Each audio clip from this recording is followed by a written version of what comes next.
a federal tax credit to ease out-of-pocket costs, greater access to respite care, training and support services, and stronger workplace protections that recognize caregiving responsibilities. She says some states are including caregiver tax credits and expanding respite services, but they would like to see changes on the federal level. The report shows many caregivers are in the sandwich generation, taking care of aging parents as well as children. 30% of the 63 million caregivers are performing medical and nursing duties that used to be done in hospitals and clinics, such as changing bedding and giving shots in medicine. Alliance CEO Lisa says most caregivers express experiencing burnout. Because caregiving is infrastructure, it's healthcare, and it's essential to our communities and our economies. The numbers in this report are urgent, but behind every data point is a person, a daughter, a husband, a grandchild, a neighbor. These are ordinary Americans providing extraordinary care, and they deserve better. The Senate says they're fighting to expand access to paid family and medical leave and training reimbursements for caregivers. They're also advocating to protect home and community-based services from Medicaid cuts. Half of those responding say they're experiencing financial difficulties. I'm for your Ross, Arkansas News Service. Find our best indicators at publicnewsservice.org. Hi, I'm Dr. Shelley Place with the from the American.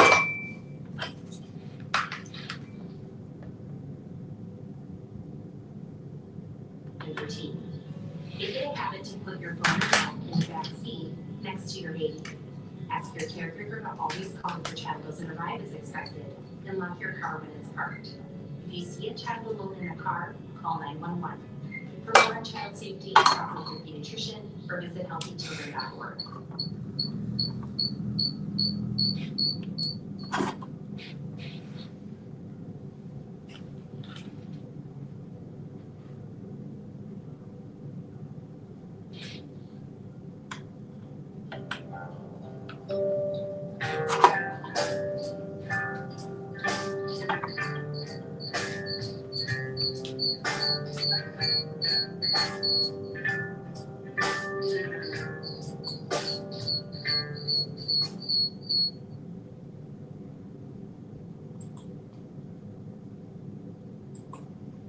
Hey everybody, it's Larry Hicks from Let's Talk About It.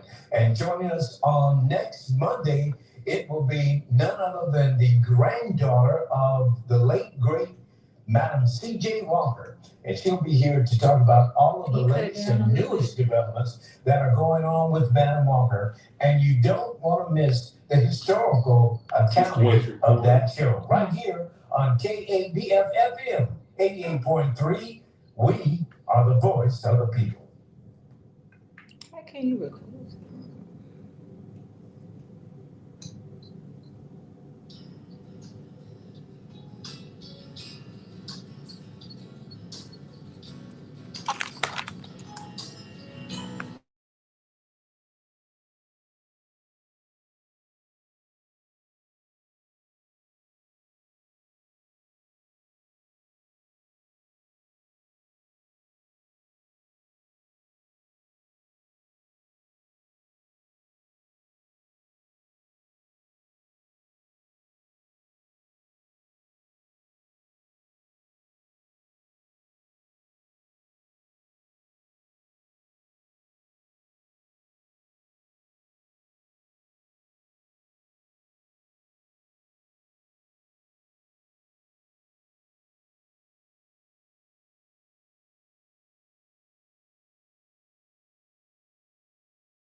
Morning, good morning. Hey, I hope everybody's having a great day so far. It's a beautiful Thursday morning here on the corner of 21st and Main Street, KABF, where we are the voice of the people. You heard the music, so it's time for the workplace here on KABF. I am your host for the workplace, Toney Orr, and as always, in studio is my co-host, the Reverend Dr. Denise Donnell. Good morning, Denise. Grand Rising humans. Okay. It seems weird. I feel like I'm hearing that echo. I don't know if it's me or something, but it just like I feel an echo in my headphones. Like I said, I hope everybody's having a great day. I'm looking forward to the show. It seems like it's been a minute since I've been on the air, but I'll get over it in a second. Uh, just want to give you an opportunity to greet the people, Denise. Grand Rising humans. Okay. Listen, all this, I don't know. It just seems like I'm a little off this morning. Maybe because I'm just tired, and maybe that's the issue. But you have any announcements, Denise? I actually don't. And I don't either. But I want to go ahead and get started on the show. First of all, I want to thank everybody for tuning in.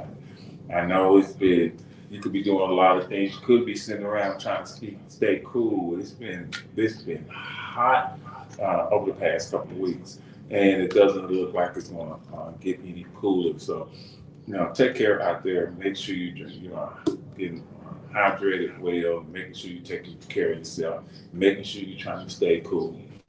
So, in talking about staying cool, talking about the weather, talking about climate and different things like that, how hot it is.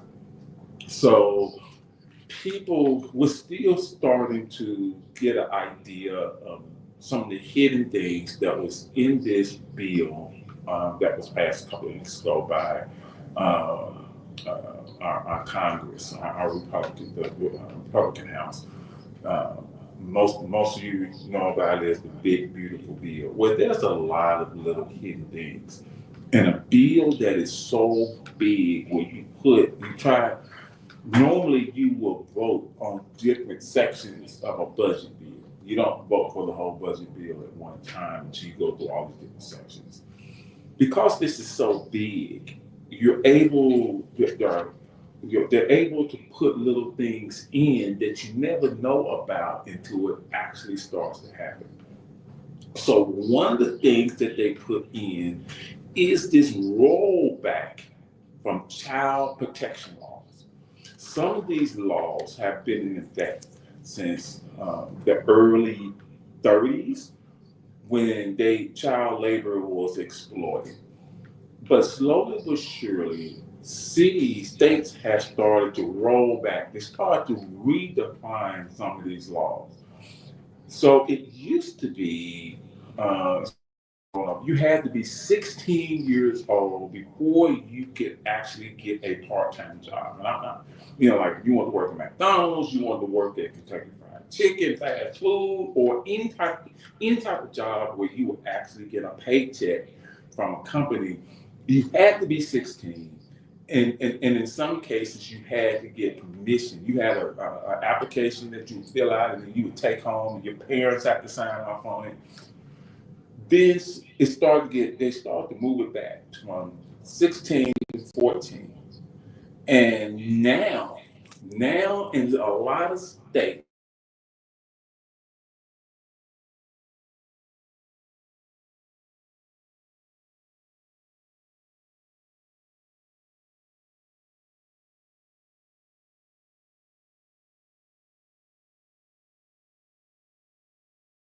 they have moved it back to like 12 years old. It used to be that you could only work so many hours. When I was growing up, you could only work like maybe 10 hours a week. It may have been less than that, but you could only work so many hours. Now they have in a lot of states, and in part of this bill is rolled it back so far where children were, under that now you can work up to 40 hours.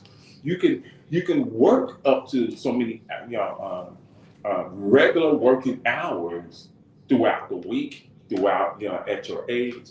And a lot of people, there are some people who are upset about it, but there are some people who are happy about it. And part of that is if if you have a child who's 14 and they're working 40 hours, what happens is now when you do your taxes or when you go apply for services, they ask you what is the total income in your house, and you say, well, okay, you have a child who's working minimum wage. It depends on what state you're living in, and you say minimum wage is like in Arkansas, if it's $11 an hour. So you have a child who's working 40 hours a week, making $11 an hour. That's going to bring in a certain amount of income to the home. You're working a job where you're working 40 hours a week at $11 an hour. So now they combine income. Now it takes you out of that place where you need services. It takes you out of that place where you qualify for, you may not qualify Medicaid anymore. Your children may not qualify for Our Kids First. You may not qualify for any SNAP benefits. You may not qualify for housing because now you're out of that. You don't meet the criteria. Also, they were talking about, they were offering these 14, 15, 16-year-old children, they were offering them jobs going out into the fields and picking strawberries, picking blueberries, picking lettuce. They were offering them these jobs. And they made it seem like it's a great experience that you can be out in the sun, gives you some, where you learn work ethic. They frame it like it's something positive. But in reality, you're actually putting these children out in some of this hot weather. And we already know, for those who don't know, there was a lawsuit a couple of years ago with the state of Texas where they weren't offering water, that as an employer they weren't offering water to people who were working in the fields, and the state and the Supreme Court actually ruled and said, well, they don't have to provide water, which was like, for real, they don't have to, there's no mandate for it.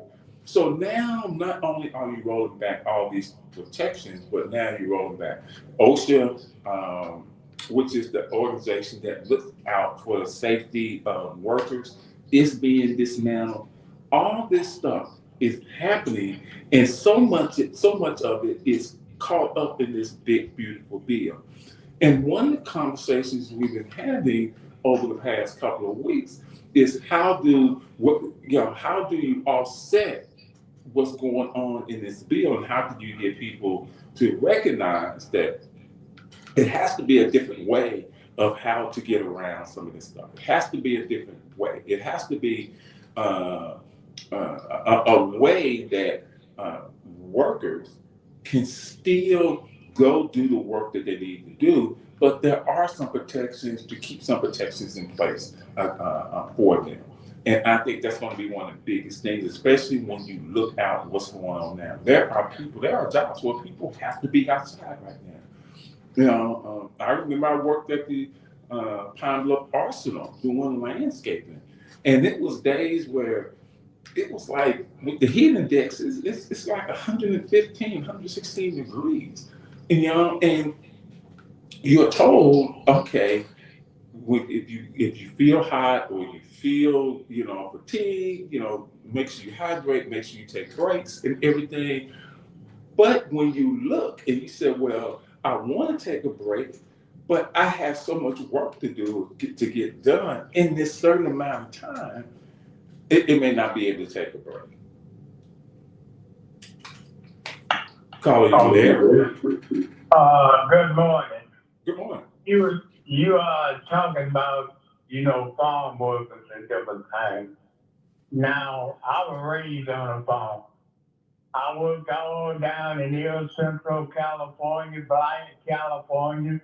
The weather was 115 degrees, and we were staying in those old Japanese barracks where they held the people. We didn't have no fans. The difference is then and now, I was in a better condition. The food I was eating was better, and I wasn't as contaminated as I am now. I know I could do it now. So a lot of people can't stand this heat like it was back then because of the way we done changed. But I was literally making more money working in the field than most people on the average job working now. I was probably making a couple of hundred a day back in the 60s doing farm work. See, I know our people ain't gonna do no farm work, but I know it's hard, it's rough. You know, I think we don't take life serious. I think people don't understand that all your religious teaching and all these Bibles is an individual thing that we need to look at and look at ourselves and see ourselves so we can go to a higher level. Because the teaching from religion is not getting it. All right, bro. Okay.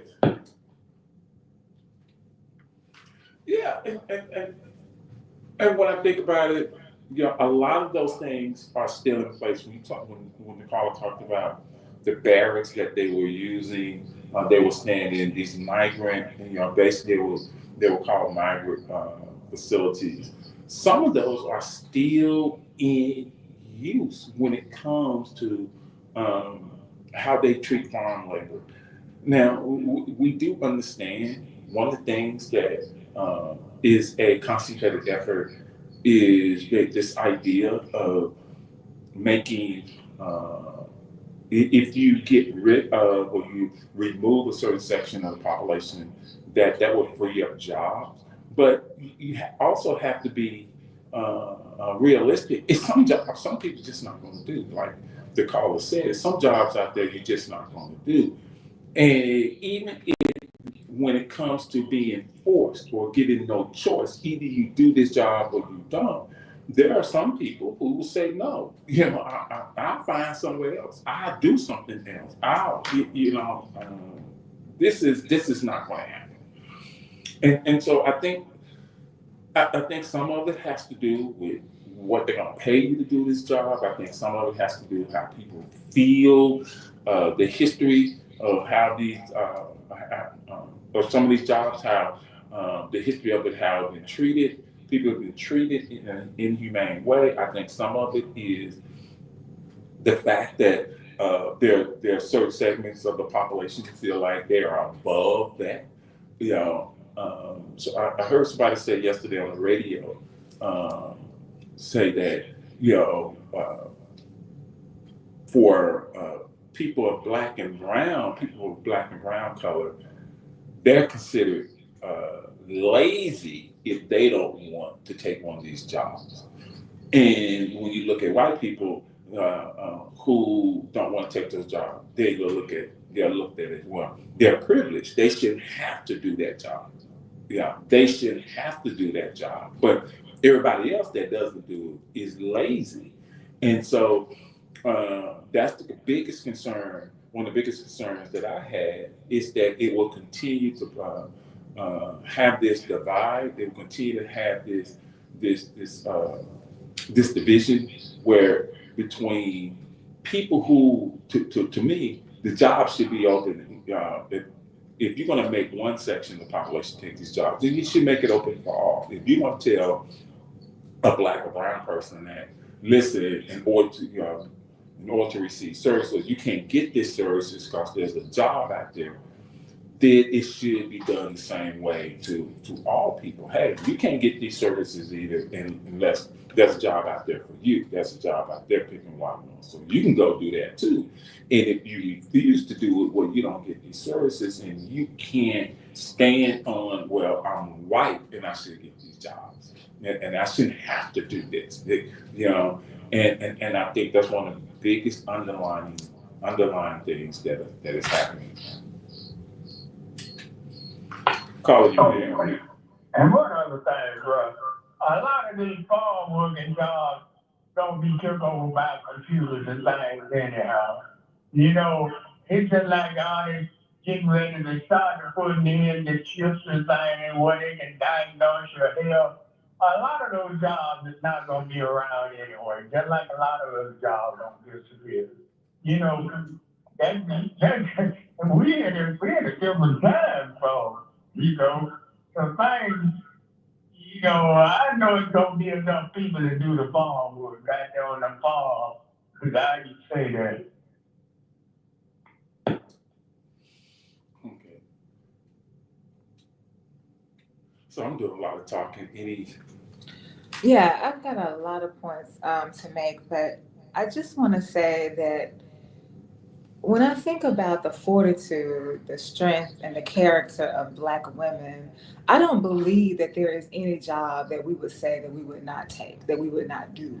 When we have children to feed, when we have a household to run, when we have a spouse to care for, and historically, and I think it's still the same way, we will do whatever it takes to make sure that we get it done.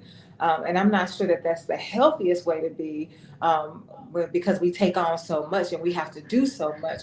But I don't believe that we would say, "Oh no, I'm too good," or "That's beneath me," or what we wouldn't make any kind of excuse that would keep us from doing what's necessary to take care of our families. Yeah, by and large, that has been the history uh, of the black women in this country, within really in this world. Um, I think the biggest thing that's happening now is, even though I started out talking about the rollbacks of child protection laws, but it's actually a rollback on all protection laws, all employment protection laws. So now, yes, there are certain jobs that we already know they're going to end up being mechanized. It's going to end up being done by artificial intelligence or your robotics, however you want to put it. But there are certain jobs, there are certain jobs that has to be done by hand. You can't get a robot, or you can't get some entity to do some of these jobs, because some of these jobs it's about a feel. It's about being able to manipulate certain things that you may not be able to get with this robotics. And it's like when you look at one of the biggest growing sectors, it's the home health care. But what they're doing with home health care now is they're adding so much. They're adding so much onto these home health care workers. And if you heard the piece right before I came on, they were talking about how now, now they have to be, where it used to, they would go in, do the bathing, maybe do some cleaning, just monitoring the patient, monitor the person. Now they have to go in, and in some cases, they have to make sure they have to do medication. They have to go in, and in some cases, they're required to give some shots. They might have to draw blood. They're adding so much on, which in turn keeps, instead of that doctor going out, instead of that person going to see a doctor. I'm not saying that that's not a good thing, but what I'm saying, you're putting all this on these home healthcare workers, but the protections that home healthcare worker, what happens if the patient, if there's some accident or something happen, now that home healthcare worker is being held responsible. It could be where they can get sued. It could be where they might just say they were being just completely negligent, and be charges could be filed. Also, you lessen the training. They may not have all the this in-depth training. They may get a one-day in service on how to do this, which, and then somebody may not go out with them. It may not be a licensed LPN or RN that goes out with them to ensure that they can do this. And it's just a way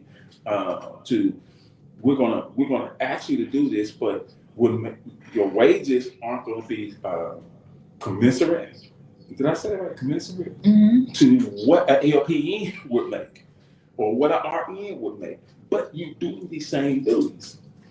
And so that's some of the things that's happening. That you know, and the reason, one of the reasons I brought up this about rollbacks on child protection laws. If they roll back protections for children, what do you think they're gonna do with you? But I think that it might be that they're trying to replace you with the child. Because for me, whenever I think about the system of white inhumanity, it is all about control. So if you say you have a 14-year-old who now has a job, it would be my assumption that this is the first job that they've ever had. So they don't have any experience about the workplace at all. They don't know what it's supposed to look like. They don't know what it's supposed to feel like. They don't know. So when people are telling them what to do and telling them how to do it, they're just going to do whatever they're told to do because they don't know their rights. They don't know what to expect, and they don't know that this is wrong, nor do they know who they are. They don't know that this, wait a minute, I don't function like this. That's not at the core of who I am. I am not one who stands back and allows people to talk to me any kind of way. They don't know. And if they are that kind of personality that knows that this is wrong, they don't know how to stand up to a person that's their boss and their supervisor in their first job. And so now they're doing whatever the employer tells them to do, and the employer is giving away with all kinds of things. So then why would I hire an adult? I don't need an adult. I can use these shoes. Oh yeah, it's the one thing that capitalism does. It's about exploitation. Exploitation. Who can we exploit? Who can, and you know, like we say on the street, who can I get over on? You know, and so in a way, it's in a certain way, they offer you something. They offer you something that you grab hold of, but then it becomes this exploitation. And what they're offering is that, hey, you can make money, you can get a job. And so, you know, contrary to popular belief, there are a lot of young people who want to, especially if you are living, you say you are living in poverty, you are living in marginalized neighborhoods. You know, now you have an opportunity where I can go get a job. I can go get a job. I can start working at, you know, and you said something that also is interesting to these, is that it gives them a certain amount of control as a child, because now, you know, you're making money, you know, and now you come home, you know, and it just depends on your home dynamic. You know, now you coming home and, you know, your parents, your mother, father, parents, they might ask you, so, okay, now that you're working, we want you to contribute to the household. We want you to contribute to paying bills. And now as a 14-year-old, 15-year-old child, now you feel like, well, I got to say so. Now you feel like, well, I'm working like I'm grown. I'm working like an adult. So now I should be able to do adult things. You know, I'm gonna buy what I want to buy. So now I got a voice. I'm not talking about whether that's right or wrong. What I'm saying is that now that child that's working feels like I'm living an adult life, so I should have the same rights as an adult. And like I said, it just depends on the household dynamic. I don't have a problem with that. The problem becomes now you want this child. This child wants to live this adult life, but has no clue of what this adult life is. But to keep exploiting this child, you keep giving them that idea. You keep giving them that idea until something happens. And now you're looking at, well, I committed a crime or something, you know, something happened that really a minor offense, and they look at you, no, you're not a minor anymore.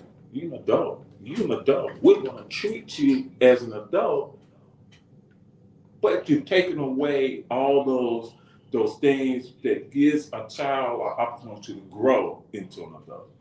So it can become, this whole situation can become even more complicated as it goes on.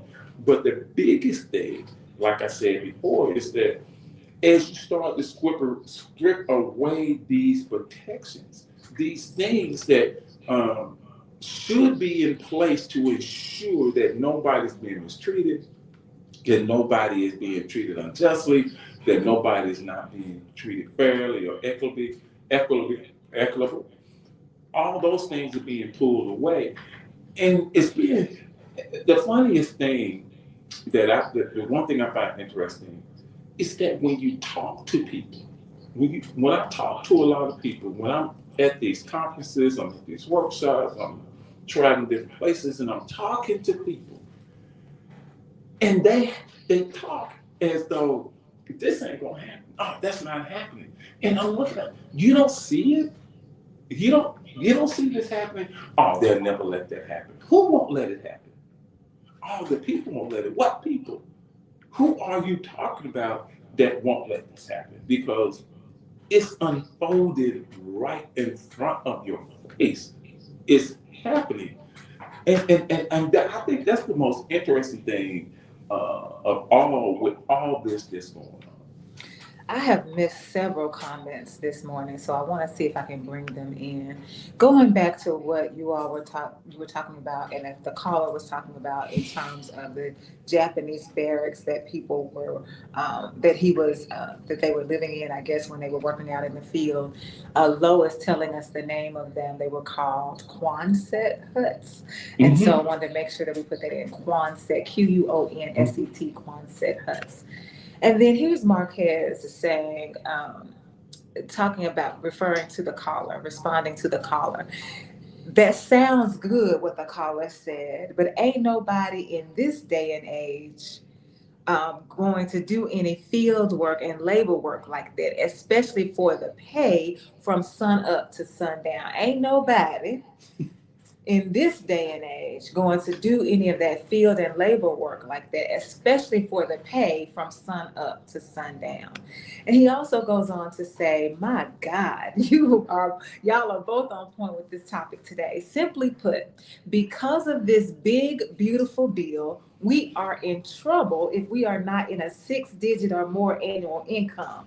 God forbid if you need government assistance. And something else. I had this conversation with somebody last week. Caller, you on there? Yeah, speaking of calls, I'm Goldie here. Uh-huh. I was trying to turn it down. Now, it's always said students do not learn to fail or do not fail to learn. It's the teachers that fail to learn how to teach. Now, we know that they've been putting us in this trick-or-treat situation since we got here. And in the last few centuries, they have separated us, and so many different systems, well, the educational system, the law, and everything else. My deal is we as the older generations, what should we be telling our kids? First we told them to go get a trade. They shut down the trade. Then we tell them to go get an education through the colleges. They put them in that trick bag. What should we, and I'm just thankful that I'm retired and don't have to go through a lot of this, but they even got the senior citizens on a trick bag by taking all what they had thought they had worked for or taking a lot of the benefits. And back to the teaching part, how do we teach our children, or what should we teach the next generations as far as a counter-racist code, what we should be doing to even the playing field? We used to always talk about trying to have different strategies for the so-called learned of ours to come up with the paperwork. And when I say paperwork, I'm talking about the class action lawsuits and all that. But they say it's better to have any kind of job than to have some paperwork with jobs and not have a job. I don't know if you understand what I'm saying, but I'm saying that now, which direction and what is the best suggestion for those people that don't want to work in the hot sun, that's got the proper paperwork as far as credentials, but can't use them. The white folks don't want to use them. They all stockpile. Y'all forgive me, I can go on and on with this, but like I say, as the learned people, we always say we have to look at our progressive intellectuals, which I would call our congressional Black Congress, to go against these folks to say, hey, let's now start demanding reparations so we can go our own way if we have to. And it looks like we're going to have to start assigning our different people to jobs, because we're not going to let them assign us to jobs, I know. Because we know where, if we're at the bottom of the totem pole with them, now we know where we're headed. Underground, anyway, back to suggestion. What do you suggest that we as teachers try to teach the students that won't fail to learn, but don't know how to learn under this system? Again, thank you very much. So Low responds to Solar Beam by saying, education's purpose is to solve problems. We need to teach our children how to think instead of what to think. Education's purpose is to solve problems. We need to teach our children how to think instead of what to think. And then Marquez says, we messed up listening to Dr. King for desegregation. We need to go back to segregation and do for ourselves. If we could live together and stick together, we had more love and more respect for one another and our women and children than we do now. That's what we need to do. Yeah, there is, as Solby said, there's a lot in that, in what he said and what the comments are off of Facebook. That, social media, that's a lot. That could take a long time to go through and understand this. But the one thing I want to say about education, the problem with and once desegregation happened, it was still this effort. How do we not give minorities? How do we not give them the proper education under the guise that we're giving them the proper education? How do we create the okie doke? So when you look at what's going on, it's not that teachers don't know how to teach. Teachers aren't allowed to teach. If you look at the Learns Act, if you look what's going on across this country, that's why you want to get rid of the Department of Education. That's why you want to create all these different things. So the Learns Act says that all public schools have to do this. They have to test at a certain grade.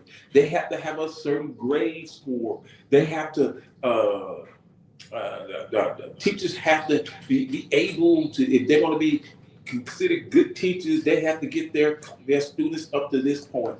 And they said, and they're doing it under the guise that we need to be accountable for our public dollars. We need to be accountable for our dollars that's going to public education. We have to make sure that our dollars are doing what it's supposed to do to educate our children. But then you turn around and you create this voucher system because you say public education is so terrible. Our children don't need to be in failing schools. They don't need to be in this system that doesn't help them. They need to be able to go school choice. They need to go where they want to go. And you know what? We're going to give them the money to do it. We're going to take that money that we would send over to the public schools and we're going to send it over there to private schools. And they know that even if you were a black or brown student in one of these public schools, and you actually take that voucher money to go to one of these private schools, okay, they give you $8,000. They know tuition is 12. So that means who's gonna come up with that other 4? Now what you're gonna get a payment plan? how you gonna work that out? That means now everybody, I remember we used to have a caller call in and say, well, I work 3 jobs to keep my children at a private Christian school. Okay, that's your choice. That's your choice. Fine. But now you want me as my children want to go to public education, but you want me to subsidize your children going to private school. And here's the thing that becomes even more problematic when you talk about education. Talking about teachers need to learn, need to teach differently, or learn how to teach. Well, over in these private schools, they can teach the way they want to teach. There's no restrictions. They don't have to do all these, spend months and months on test scores, on testing. They don't have to do that. There is no accountability to that money, our money that we're paying for these students to go over here. There's none. But we want those restrictions on public schools because we want, under the guise that we need to be responsible for our money. Well, our money is going both places.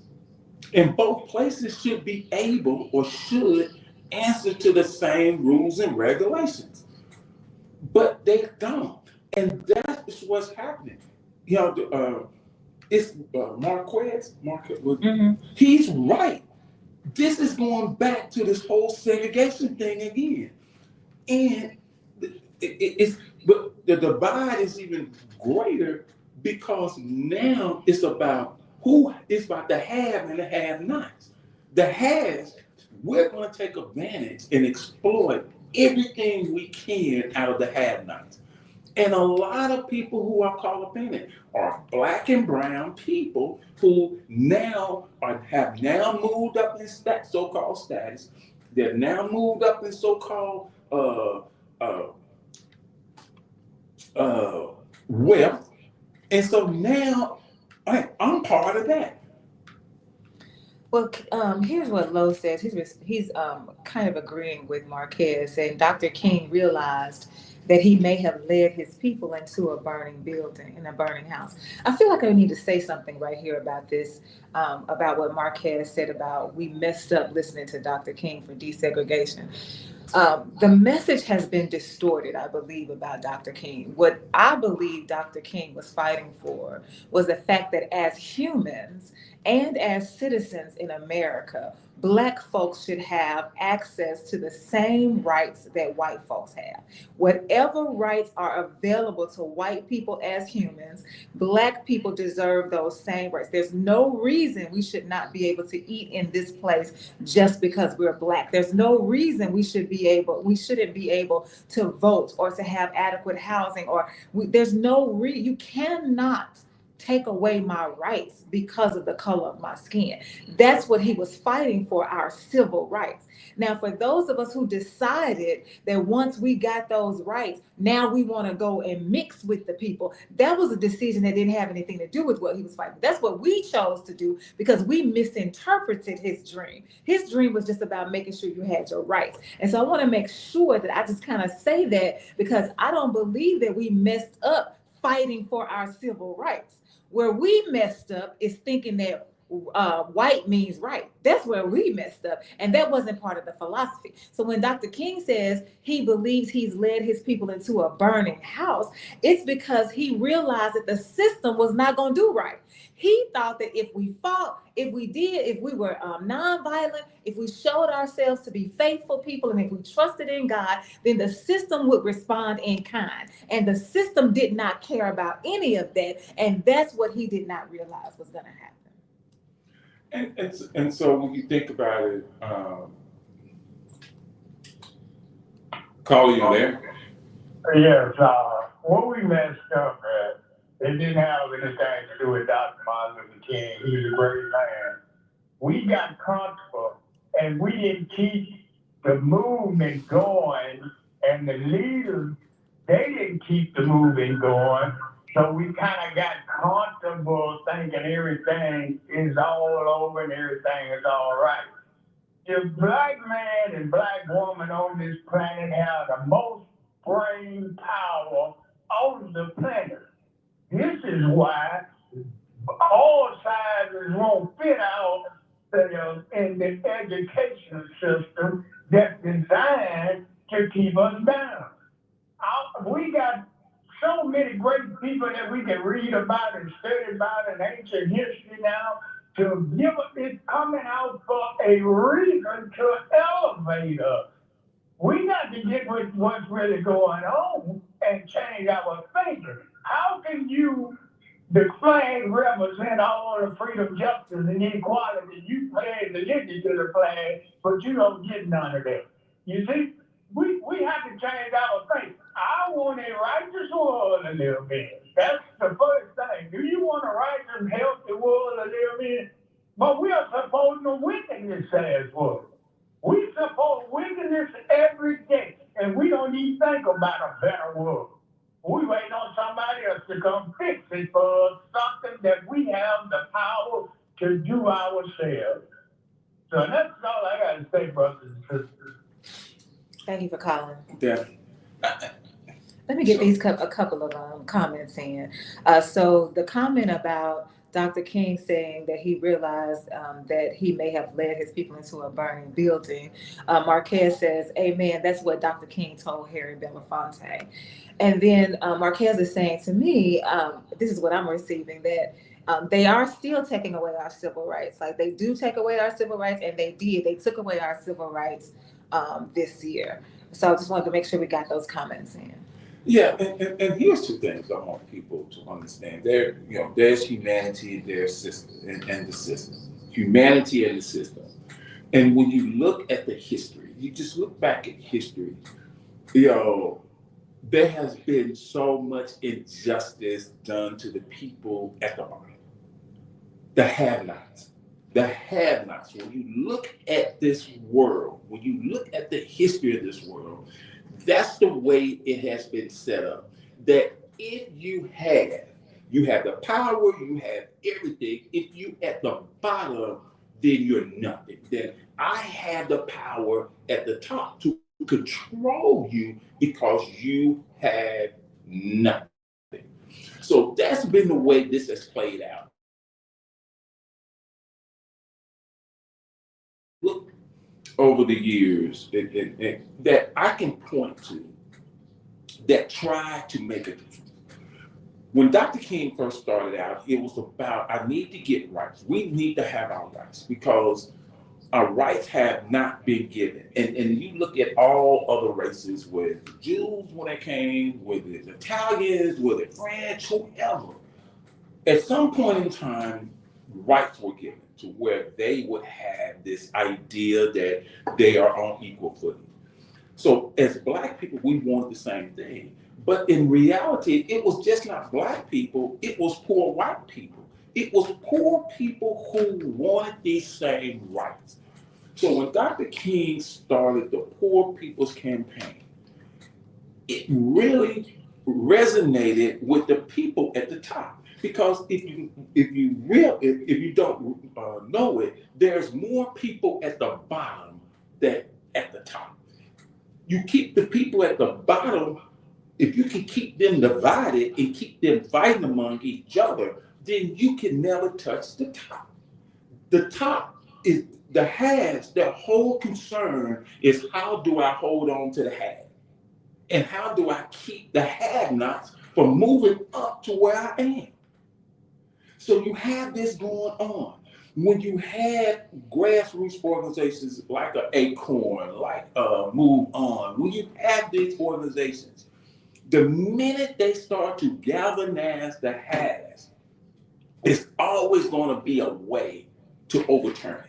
If you look at the big, beautiful bill, one of the things that they have targeted more than anything is nonprofits. They've targeted nonprofits. They've targeted colleges and universities. Why? Because those are places, universities, there are places that open it up to where you can ask these questions. That's going to college, higher education does one thing. It gives you an opportunity to think outside the box.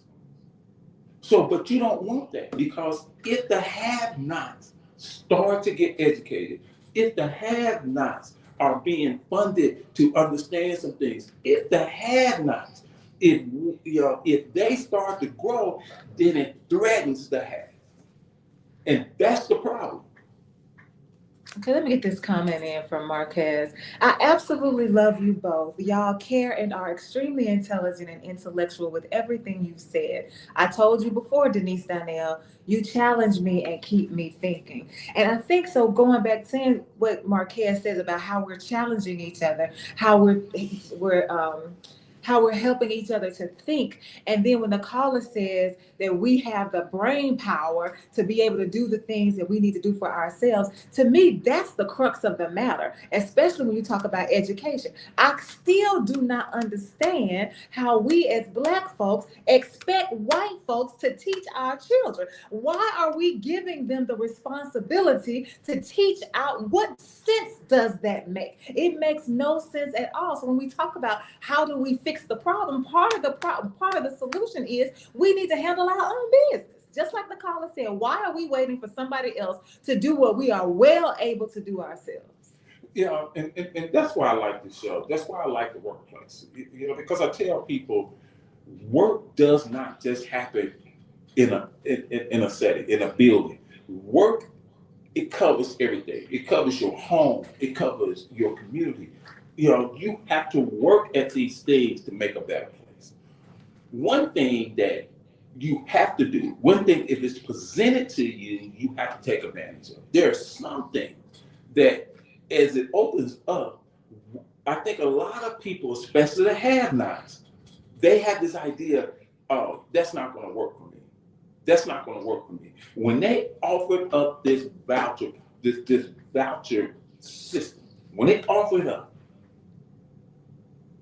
there was an opportunity for the have-nots, because part of it was homeschooling. We would give you money to homeschool your children. Home is one of the best learning places there is. A child cannot get a better education than at home. If the parents have the means and are willing to invest at home with I know it may be some difficult ways. I know it may be difficult in a way, but if you can do it, then take advantage of it. Well, I disagree with that, because we learned from COVID that not everybody knows how to teach. So just because you say you're going to teach your child at home, are you qualified to do that? Do you know what it means to teach? So I'm not going to, I don't want, see, to me, that's what's wrong with the pulpit, because you just let anybody that say I can do this, oh, I've been called to preach, I've been called to teach, now let me have your children. No, I don't agree with that at all. Now, I do agree that we need to be more cognizant of what's available to us so that we can access what's available to us. Now, I do agree with that, but I don't think anybody ought to just be teaching your children just because you got a home. Yeah, okay, I can go along with that. But on the same token, if there's some parents who said, hey, I can do better. I don't have to worry about all these regulations, because that's what private schools are doing.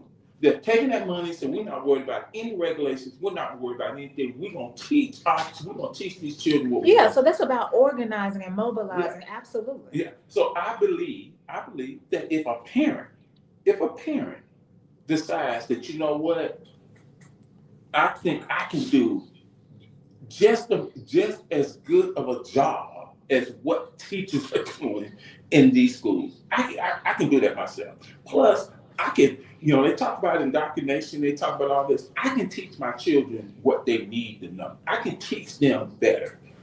I don't want them to teach. I don't want my children to be taught what they're teaching in the private schools, because they ain't teaching nothing in the private schools. I ain't talking about the private schools. You said we can teach. You said I can teach as good as what they're doing in the private schools. I don't want to compare my education to them. If I said private schools, I apologize. What I was trying to say was that I can teach my children, just as what good they need to better. know. Absolutely, I agree with you on that. Yeah. So, but that's a choice for the parents. If you think you can do it, then do it.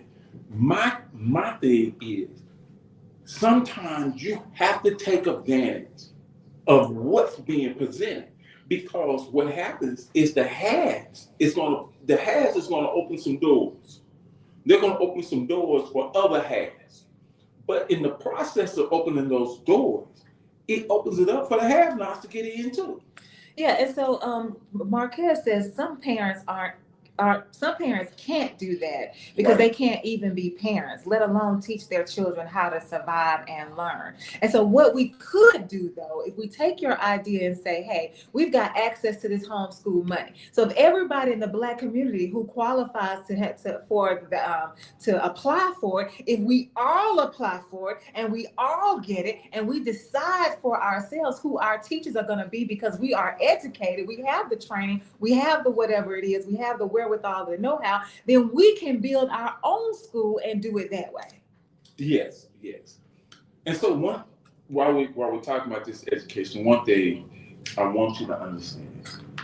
So already they said 48,000 applications were processed. 48,000 applications for this voucher money. And they said we're going to honor all 48,000, over 48,000. But the problem they ran into is that now they're over budget by $89 million. And they said we're going to process all 48,000. Everybody they're going to get it. But that means we're past our budget. So we're $89 million short. So, we've already told the governor is going to request from the Legislative Budget Council that we get money from the rainy day fund to help fund out to help cover the difference. And they said, and it really shouldn't be a problem. So now, not only are you giving out $200 million, almost $200 million for these vouchers, now you got to give out another $89 million that could be used, that would have been used for public education, to fund public education. So wait, so what are you saying? Are you saying we should get the vouchers and start our own school in our own homes? Or are you saying we should not use the voucher system and support public school? Huh? Yeah, because you said you should be taking advantage of the fact that you can apply so you can homeschool your own children. So you're promoting homeschooling, but now you're saying, but wait a minute, they're taking the money that should be going to public school. So which one is it? So what I'm doing is I'm showing this comparison. That yes, if the money is there, then you take, if you can, and you can teach homeschooling, then you do it. When I'm talking about this money, what I'm saying is this is what they're doing. This is what they're doing with the money. This is what they're asking when it comes to this voucher system. I'm just putting it out there what's going on with the money. I'm an advocate for yes, if you can homeschool your children, do it. But in the process also that we were talking about how the haves are what they're doing to the have-nots. Here's an example of what they're doing. They're taking money, $289 million, and shipping it over here that could be going to public education. Oh, we're out of time. So I want to thank all the callers. For those who are calling in, I do apologize for not being able to get to you. Hope everybody continue to have a great day and enjoy yourself. Stay cool, stay hydrated, and I will see you next week here on The Workplace. Bye. Bye.